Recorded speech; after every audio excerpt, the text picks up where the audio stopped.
Hello everyone, welcome to MPPSC study channel.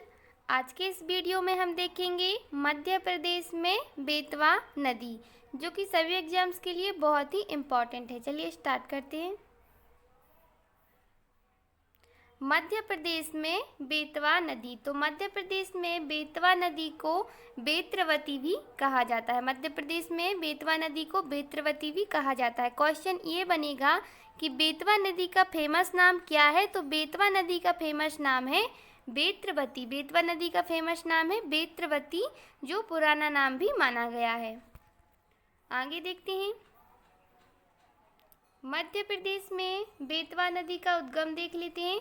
Betwa नदी मध्य प्रदेश के रायसेन जनपद के कुमारा गांव के निकट विंध्य पर्वतमाला से निकलने वाली नदी है। तो बेतवा नदी मध्य प्रदेश के रायसेन के अंदर एक क्षेत्र पड़ता है कुमारा गांव। रायसेन के अंदर एक क्षेत्र पड़ता है कुमारा गांव। तो रायसेन के कुमारा गांव से निकलती है, जो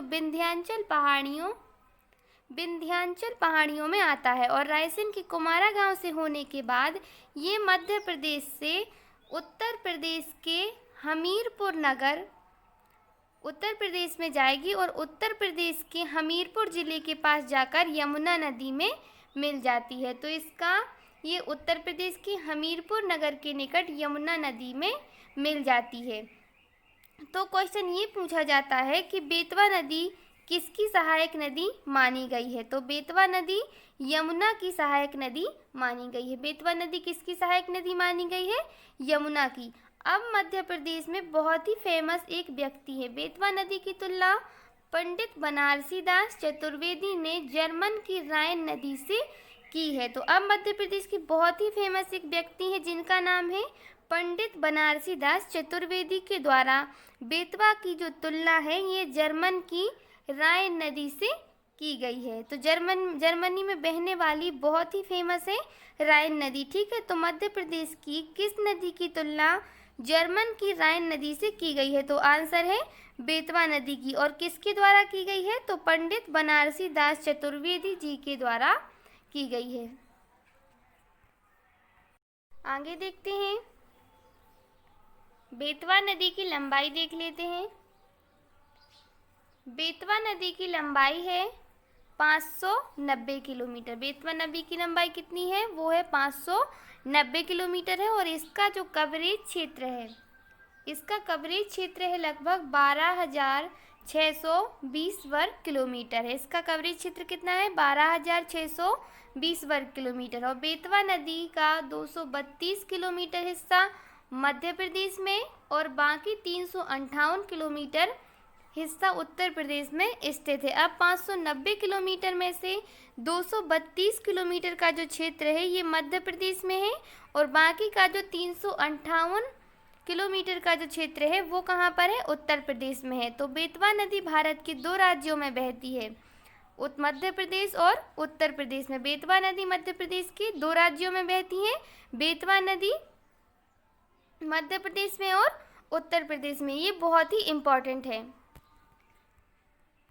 बेतवा नदी को मध्य प्रदेश की गंगा कहा जाता है। बेतवा नदी इसे मध्य प्रदेश की गंगा भी कहा जाता है। एक पॉइंट बनेगा कि मध्य प्रदेश की गंगा किसे कहते हैं, तो मध्य प्रदेश की गंगा कहा जाता है किस नदी को? बेतवा नदी को। मध्य प्रदेश की गंगा किसे कहा जाता है? बेतवा नदी को। आगे देखते हैं।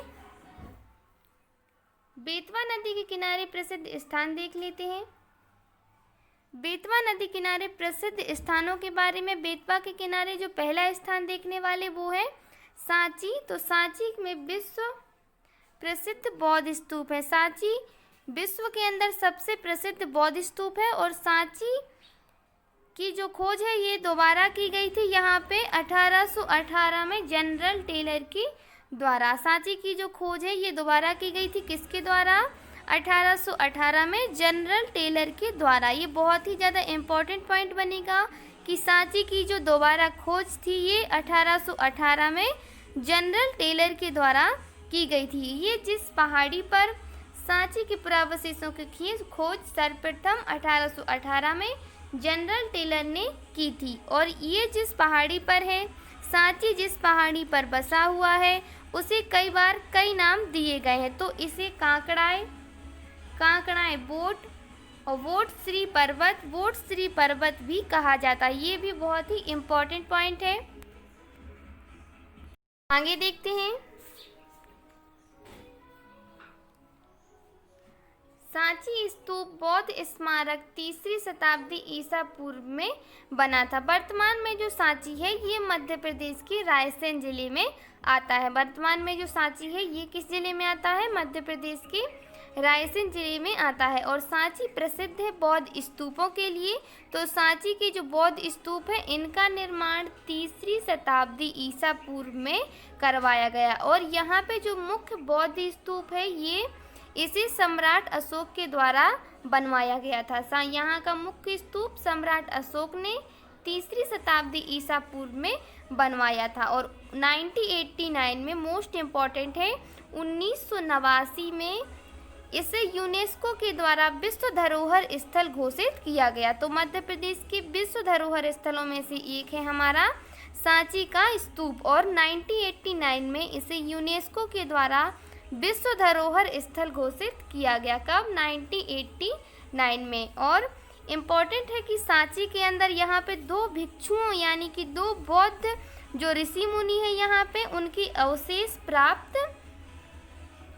प्राप्त किए गए थे। तो पहला कौन से हैं अपने? सारीपुत्र और तथा मोंगलायन।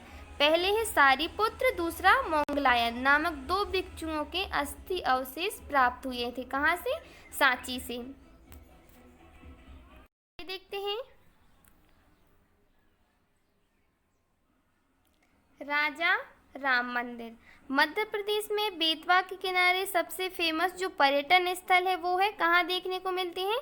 ओरछा में। और ओरछा में फेमस अपने मंदिरों के लिए और यहाँ पे अपने महलों के लिए। ओरछा फेमस है अपने बहुत सारे मंदिरों के लिए। और यहीं पर एक ही बहुत ही फेमस मंदिर है, कौन सा? राजा राम मंदिर, जिसे राम राजा मंदिर भी कहते हैं। ये मध्य प्रदेश का एकमात्र ऐसा मंदिर है जहाँ पर सलामी दी जाती है। राजा राम मंदिर मध्य प्रदेश का एकमात्र ऐसा मंदिर है जहाँ पर सलामी दी जाती है। इसे खोलते समय और बंद करते समय पुलिस विभाग के द्वारा सलामी दी जाती है। खोलते समय और बंद करते समय पुलिस विभाग के द्वारा सलामी दी जाती है। और जिसे कहा जाता है गार्ड ऑफ ऑनर। क्या कहा जाता है? गार्ड ऑफ ऑनर कहा जाता है। इसके अलावा ओरछा में बेतवा नदी किनारे बहुत ही फेमस घाट है जिसका नाम है कंचना घाट। क्या है? कंचना घाट। ये एग्जामिनेशन में पूछा जाता है कि मध्य प्रदेश में कंचना घाट किस जिले में था। तो उस समय आंसर क्या था? टीकमगढ़। लेकिन आप जानते हैं कि वर्तमान का जो 52वां जिला है अपना वो कौन सा है? निमाड़ी। तो निमाड़ी किससे अलग हुआ है? टीकमगढ़ से। निमाड़ी किससे अलग हुआ है? टीकमगढ़ से। तो वर्तमान में जो कंचना घाट है ये मध्य प्रदेश के किस जिले में आ चुका है? तो कहेंगे मध्य प्रदेश के किस जिले में है? निमाड़ी जिले में है। कंचना घाट मध्य प्रदेश के निमाड़ी जिले में है। देखते हैं अगला है चंदेरी का किला। अब मध्य प्रदेश में बेतवा के किनारे बहुत ही फेमस स्थल है जिसका नाम है चंदेरी का किला। अब ये चंदेरी का किला है ये वर्तमान के अशोकनगर जिले में आता है। लेकिन अशोकनगर किससे अलग हुआ है? गुना जिले से। चंदेरी के किले का निर्माण 11वीं शताब्दी में राजा कीर्तिपाल के द्वारा करवाया गया था। चंदेरी के किले का निर्माण राजा कीर्तिपाल ने 11वीं शताब्दी में करवाया था। ये देखते हैं बेतवा और उसकी सहायक नदियाँ देख लेते हैं। बेतवा की कुछ सहायक नदियाँ देख लेते हैं। कुछ मध्य प्रदेश की हैं और कुछ उत्तर प्रदेश की हैं। तो नदियों के नाम हैं, फर्स्ट है घुरारी, गैरो, गरुखा, धसान की बहुत सारी उपनदियाँ हैं जैसे कि उर, सुखानी, सपरार, रोहिणी। ये धसान की कुछ सहायक नदियाँ हैं। लखेरी ये बेतवा की सहायक नदी है। लखेरी और चैनिज, परवाहा, जामनी की 2 सहायक नदियां हैं। कौन सी? संजाम और शहजादा। जामनी की दो सहायक नदियां हैं, संजाम और शहजादा। और ये नदी है बेतवा की सहायक नदी बीना और बेरमा। और बीना की सहायक नदी है, मध्य प्रदेश की सहायक नदी कौन सी है? बीना नदी। ये बहुत ही फेमस है। और बीना की सहायक नदी कौन सी है? अर्जुन। बीना की सहायक नदी है अर्जुन। मध्य प्रदेश में बेतवा की सहायक नदी बीना नदी बहुत ही फेमस है। बीना नदी इसलिए फेमस है, ये मध्य प्रदेश के सागर जिले में है। बीना नदी मध्य प्रदेश के सागर जिले में है। आगे देखते हैं, बेतवा नदी की प्रमुख परियोजनाएं देख लेते हैं। बेतवा नदी की प्रमुख परियोजनाएं, फर्स्ट है माता टीला परियोजना। माता टीला परियोजना उत्तर प्रदेश और मध्य प्रदेश की संयुक्त परियोजना है। माता टीला परियोजना उत्तर प्रदेश और मध्य प्रदेश की संयुक्त परियोजनाएं हैं। और माता टीला बांध सन 1958 में बेतवा नदी पर बनाया गया था। माता टीला बांध 1958 में बेतवा नदी पर बनाया गया था और स्थित 30 मेगावाट बिजली का उत्पादन किया जाता है। 30 मेगावाट बिजली का उत्पादन किया जाता है। आगे देखते हैं, भांडेर नहर। भांडेर नहर की बात कर लेते हैं। इस परियोजना से एक नहर निकाली गई है, वो कौन सी है? भांडेर नहर। मध्य प्रदेश की मुख्य सिंचाई परियोजना के तौर पर भांडेर नहर का विकास किया गया है मध्य प्रदेश। माता टीला बांध मुख्य सिंचाई परियोजना उत्तर प्रदेश और मध्य प्रदेश। यहीं पर माता टीला विद्युत गृह भी है। माता टीला विद्युत गृह बनाया गया जहां से बिजली का उत्पादन किया जाता है। और यहीं पर माता टीला जलाशय भी है। आगे देखते हैं, अगली परियोजना है राजघाट परियोजना। कौन सी? राजघाट परियोजना। माता टीला बांध से 50 किलोमीटर अप स्ट्रीम में राजघाट बांध है।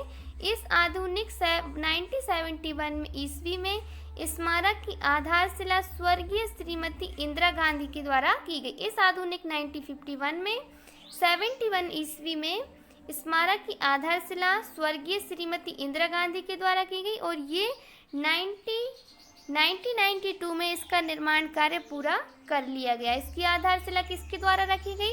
स्वर्गीय श्रीमती इंदिरा गांधी के द्वारा। और ये 1992 में इसका निर्माण कार्य पूरा कर लिया गया। और इससे 45 मेगावाट बिजली का उत्पादन किया जाता है, जो मध्य प्रदेश और उत्तर प्रदेश से साझा की जाती है। और ये बांध 600 मीटर लंबा है और साढ़े 73 मीटर ऊंचा है। 600 मीटर लंबा है और 73.5 मीटर ऊंचा है।